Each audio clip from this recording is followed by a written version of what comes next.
첫 번째 이야기, 삼촌이 겪은 실화. 지금으로부터 15년 전 강원도 영월 8개 1리에서 살고 계실 때 겪으신 실화입니다. 8개 1리에는 할머니 댁이 있는데 할머니 댁이 산 중턱에 있어서 혼자서 그쪽으로 가려면 상당히 겁이 나는 그런 곳입니다. 거기에는 가로등도 별로 없고 심하게 어두웠죠. 어느 날 삼촌이 지인분들과 술을 거나하게 드시고 오시는 길에 무엇인가를 보시게 됩니다. 그날 술자리를 파하고 혼자 그 시골길을 걷고 있었습니다. 근데 가로수 밑에 어떤 여자가 있는 것입니다. 아따, 이 야밤에 왜 여자가 저리 혼자 있노? 그렇게 생각하시면서 그냥 지나쳐 가시는데 삼촌이 그녀의 곁을 지나는 동안에 그 여자는 아무런 미동도 하지 않았고 가로등 밑에서 가만히 있을 뿐이었습니다. 그렇게 삼촌이 계속 집을 향해 가고 있는데 몇 분 뒤쯤 다음 가로등에 어떤 여자가 또 서 있는 겁니다. 우연의 일치라고 생각하고 계속 걸어가시다가 문득 두 번째 가로등의 여자가 바로 첫 번째 가로등에서 보았던 그 여자라는 걸 알아채셨죠. 그 순간 뒤를 돌아봤는데 그녀는 삼촌 쪽을 바라보며 입이 찢어져라 웃으며 삼촌 쪽으로 다가오고 있었답니다. 삼촌은 그제서야 이거 사람 아니구나 그리 생각하셨고 곧 죽기 살기로 뛰어서 겨우 동네 아는 동생분 집으로 무사히 들어가셨습니다. 밤새도록 벌벌 떨며 그 집에서 보내셨고 다음날이 돼서야 무사히 할머니 댁으로 돌아올 수가 있었습니다. 두 번째 이야기, 아버지가 겪은 실화. 이야기가 좀 긴데요. 지금으로부터 5년 전 그 집에서 있었던 일입니다. 그때 시기가 제가 중학교에 입학하기 전이었습니다. 그 당시 그 집으로 이사를 갔던 이유가 전에 살던 집주인이 집을 비워달라고 하는 바람에 아버지께서 집을 급히 구하셔서 그렇게 이사를 하게 된 것이죠. 그림과 같이 그 집의 구조는 이러했고 외관상으로 보면 시골에서 흔히 볼 수 있는 집의 외관입니다. 그 집의 사진을 한번 찍어 보았는데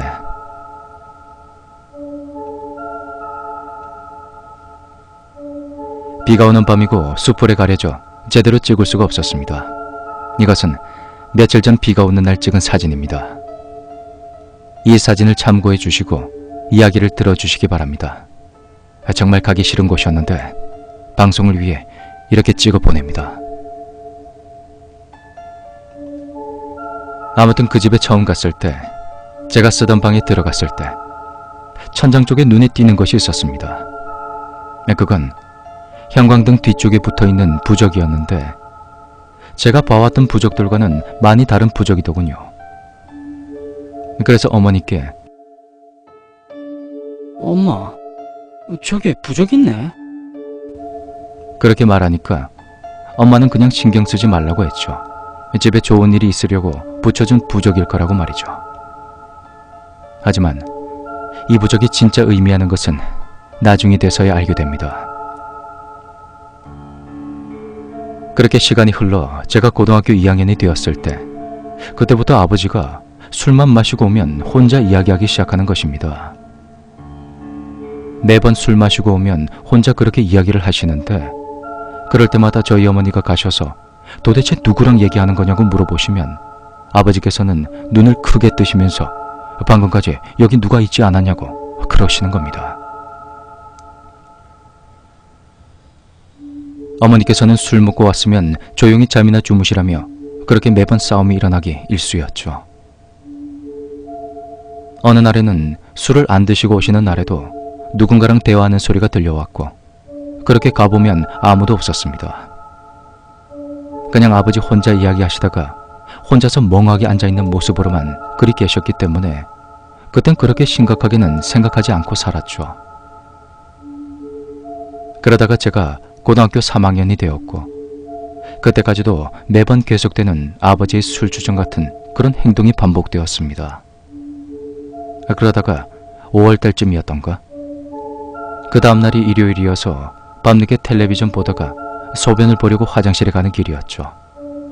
그런데 그날따라 이상하게 몸에 한기를 심하게 느꼈고 뒤쪽에서부터 뭔가 이상한 기분이 들어서 뒤를 돌아 집 쪽을 바라봤더니 창고 쪽에서 검은 형상의 무엇인가가 마루를 지나 저희 아버지 방으로 들어가는 겁니다. 허나 그때 당시 저는 별 생각이 없던 고등학생이었기 때문에 그냥 잘못 봤겠지라고 여겼죠. 그리고 화장실에 다녀와 TV를 보고 잠이 들었습니다. 다음날 산책 겸 동네 한 바퀴 돌아보려고 나갔을 때 어머니로부터 전화가 오더니 집에 얼른 가보라고 하시는 겁니다. 전 일단 급히 집으로 갔죠. 집에 가보니까 아버지께서 누나를 선풍기로 마구 때리고 있는 겁니다. 그때 마침 삼촌이 오셔서 아버지를 말리며 그렇게 또 싸우시고 어머니 또한 집으로 오셔서 아버지와 한바탕 하셨습니다. 그날따라 정말 우리 아버지같이 느껴지지 않았습니다. 평상시에 그렇게 저희를 잘 챙겨주시던 아버지가 이 집에 이사오고 난 후부터 저렇게까지 변하시고 마치 다른 사람이 된 것 마냥 말이죠. 그땐 정말 아무 생각도 하기 싫었고 그렇게 시간을 보내다가 어느덧 6월이 왔습니다. 그날이 6월 2일. 아직까지 날짜마저도 생생하게 생각이 납니다. 그날 어떤 선거일이어서 집에서 늦잠 자다가 일어나 멍하게 앉아있는데 누나가 아빠가 지금 이상하다고 한번 가보라는 겁니다. 그 말을 하는 누나의 눈엔 눈물이 고여 있었습니다. 그때 저는 아차, 무슨 일이 생겼구나. 그래서 아버지께 가봤더니 아버지는 싸늘한 주검이 되어 있었습니다. 그날이 저에게 있어서 생애 기억하기 싫은 그리고 잊을 수 없는 날이 되었습니다. 그날 아버지의 시신을 병원으로 후송하고 나서 장례식 준비를 했습니다. 그렇게 장례식이 시작되고 좀 못 오신 손님들께 인사를 전하던 중 집주인이 조문을 왔습니다. 그런데 갑자기 집주인이 저에게 미안하다고 말씀하시는 겁니다. 왜 죄송하다고 말하시는 거냐고 묻자 그제서야 그 집주인은 앞서 말했던 그 집에 있던 부적에 대해 말해주셨는데 내용은 이렇습니다. 그 부적은 집주인이 전에 그 집에 살 적에 집주인 아내분이 그 집에 있을 때마다 누군가 자꾸 말을 걸어오고 계속 뭔가 지나가는 인기척이 느껴진다고 하길래 집주인이 그 부적을 구해다가 붙여놓은 거랍니다. 그래도 아내가 상태가 나아지지 않자 다른 집으로 옮기고 그 집을 그렇게 새놓게 되셨다는 겁니다. 그렇게 들어오게 된 것이 우리 집이었고 미리 말을 못해 정말 미안하다고 하는 겁니다. 우리 집안까지 그런 일이 벌어질지 몰랐다고 하는데 뭐 어쩔 수 있습니까? 일은 벌써 벌어졌는데 말이죠. 그렇게 장례식을 다 치르고 저와 어머니는 강원대에 있는 외할머니 댁으로 갔고 누나는 그냥 그 집에서 친구들과 지내겠다고 하길래 집에 남게 되었습니다. 할머니 댁에서의 두 번째 날, 어머니가 저에게 어딜 가자고 하십니다. 그렇게 어머니를 따라 목적지도 모른 채 가는 중 누나에게 전화가 걸려와서 집에 언제 오냐고 물어봤고 어머닌 내일쯤 간다고 말씀을 하셨죠. 그 후로 잠시 동안 어머니와 누나의 통화는 이어졌고 전화를 끊고 난 뒤 어머니가 누나에게 들은 이야기를 해주셨습니다. 누나가 어제 친구들이랑 같이 저희가 쓰던 방에서 같이 누워 자는데 누나 친구 중 한 명이 그날따라 뭔가 느낌이 이상해서 눈을 떴답니다. 그때 천장 쪽에서 검은 형체의 무엇인가가 자기 바로 위에서 마주보며 내려왔다 올라갔다를 반복하고 있었다는 겁니다. 그 친구분은 놀라서 비명을 질렀고 자고 있던 나머지 사람들은 놀라서 모두 일어났죠. 그 새벽에 불을 켜고 달래주고 그랬답니다. 그렇게 좀 안정이 되었던지 잠시 바람 좀 쐬고 오자고 말했고 집에서 나가다가 문득 집 쪽을 바라봤는데 거기에 그 형상이 대문 앞에서 누나가 있는 쪽을 쳐다보고 있었다고. 얘기를 마친 어머니와 저는 급히 집으로 올라가서 이사할 집을 구한 뒤 마음의 안정이 필요해 어떤 절에 가게 됩니다. 그 절에 가서 주지스님을 우연히 만나게 되었는데 그 주지스님은 저에 대해서 아무것도 모르시는 상태에서 이렇게 말씀하십니다. 아버지가 돌아가신 것을 맞추셨고 아버지는 지금 본인이 죽은 것을 모르고 있답니다. 그리고 지금 살고 있는 집에 다른 혼이 있는데 지금 단단히 화가 나 있다는 겁니다. 그러면서 어서 하루빨리 이사를 하라고 하십니다.